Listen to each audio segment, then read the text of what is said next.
basically, in an initial game, through your actions as an agent, you unwittingly released a virus in Pacific City. 10 years later, that virus has taken hold.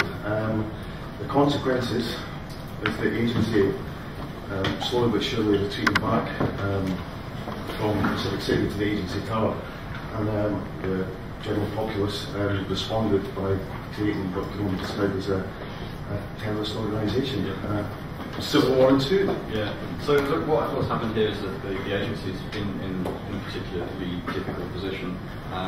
The civil uprising that created the organisation known as the Cell is basically fighting against the agency now. And what happened was that the Cell have sabotaged the agent program. So the agency is now in a position where it's only literally just getting the agent program back online, and that's where the player comes into Crackdown 2. And so when we talk about the city, we have to talk about the city as a living, breathing entity. We always think of Pacific City in Crackdown 2 as a character in that game. It's a key aspect of Crackdown, it always has been. And the way that the city's evolved is that now that in daytime, the population are really struggling to survive. You know, it's about gathering resources in the day so that you can survive through the night, because the fruits come out at night.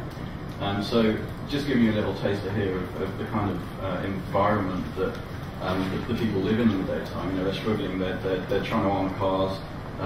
They're sort of bolting on bits of scrap metal onto cars and creating sort of like the machines that effectively give you an ability to fight against freaks. It's about sort of trying to harvest resources, fuel, anything, that kind of thing, weapons, and you know, here just flying around very briefly, you can see some of the kind of new vehicles, a lot of new environment, and you know, sort of you've got to sort of imagine in your head here the context of the daytime of Crackdown 2 being a struggle to survive. It's a little bit empty because we want to create at night a big contrast between what happens in terms of it being quiet in the daytime. At night you get a big sense of being overwhelmed by a crowd of enemies. So that really picks up on a thing from Crackdown we always felt was a little bit of a problem. The player always got to interact with the pedestrians, so every time they tried to do that, you were punished, you were slapped, you killed pedestrians, you were told off. And it was really nice to mow down crowds of people, you know, it's good fun. So, so we really wanted to build that into a mechanic, which we'll come on to a bit later and we'll show you how that works. But here I'm just going to fly around a little bit in the environment. I want to talk about Hope Springs, which is the area we're in at the moment, and this is all completely new in terms of structure. It's a great new 3D platforming space. We're having a lot of fun, as you'll see, in this space with deathmatch and things like that. So you know, it's really holding on to the key elements of Crackdown, and that is, you know, 3D vertical platformer, completely free for them. All new orbs. All new orbs. Yeah, orbs like a crack in Crackdown. Find more crack. But just talking a little bit about the kind of look and feel of Crackdown, we wanted to retain that vibrancy that Crackdown has, but we also wanted to create a lot of contrast. We've really upped the tech, and you know, we've wanted to create a nice feeling of depth, a nice feeling of colour and life. So it still retains that Crackdown feel, but you know, we increase contrast. We've got nice new colour sets, and this is only 60%, so yeah. No blue screen passes done, no character lighting, no skybox, all that stuff has to come in. So the kind of one of the things that people really liked in Crackdown is the draw distance. You know, we've really turned up a lot, and the level of detail that we have across the world now is quite immense. I'm just going to cycle through a few different periods of time of day and things like that, because time of day in Crackdown 2 plays a very fundamental role in gameplay. And the gameplay split fundamentally between daytime and nighttime, and basically humans and freaks respectively. The personality of the world will change dramatically as soon as the sun sets and the sun rises. You will see such a personality change. So we're going to briefly show you some of the new combat, new weapons, new abilities that the agent has.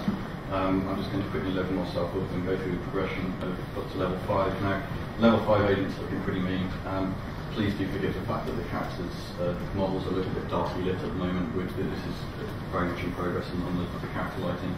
So, pretty bad agent we've got now. So I don't know if you want to speak a little bit about the agents as a weapon next to you. Yeah, absolutely. Well, there's a number of things we're trying to do. I mean, Jim's building a new weapon just now, which is one of which we'll come to that very soon. What we're trying to do is create, basically, as the agent progresses, we want him to feel more like a weapon than a human being. That he was the really, really brutal individual, or an individual, if you can call him that. He's a fundamentally tool of the agency, but we're really trying to up the stakes on the agent and just make him look like what he is, and which is just an absolute weapon, extreme weapon. So we're just flying over to a location that people might recognise, and we can see here that the old observatory is taking a bit of a beating. I'm just going to hand the control over to Steve because there's a lot that we're about to show you here, and so it's going to happen pretty quickly. But this is an element of something called a free breach. Now, free breach is a little bit incidental, but this is a mechanic of how freaks come out and identify the player, and using this we can show you elements of new combat, fighting against massive numbers of AI, which is very fun. So we'll just briefly wait for this to kick off. And of course, lots of BSU. So straight away we've got some new elements here. You can see there were some freaks just jumping out into the air and into the ground. Steve's going to let them build up a little bit. If you want to go on, that would be very beneficial. So he's just going to let the crowd build up a little bit. Straight away, new combat hand to hand. One of the criticisms of Crackdown is that there's not much variety in hand-to-hand combat, and that's completely fair. We completely agree. So what we've done now is we've got a new fluid kind of combo system between various different moves, punches, kicks, and they string together nicely against lots of crowds of people and enemies. So it's nice and tactile and good fun. Again, ground stone, which didn't quite work there.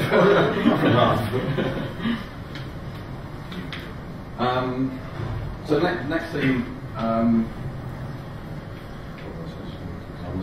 yeah, and we're really trying to up that environment as a source of weapons. And as you can see, we made a big effort to try and get some fairly brutal clubs inside the game. Again, just trying to up the areas. The areas that people are having an awful lot of fun in the first game, we're really trying to up the stakes.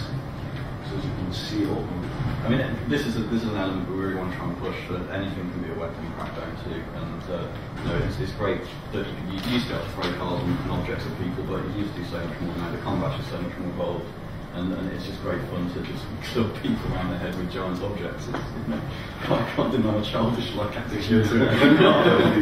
Another thing we've really focused on is the actual weapons, and this is one of the UV weapons.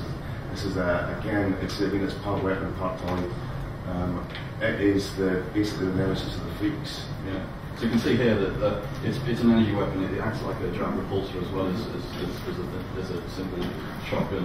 But not only is it just fired against people, but you can fire it against objects. And I think Steve can just round up a little. I was just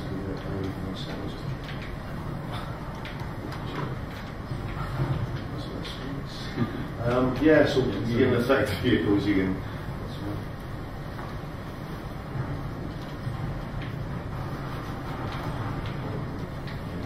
So yeah, and that just showing you that there. It's there's a lot to go through, but the other thing as well is that we want to be creating Crackdown 2 at a level of threat against the player.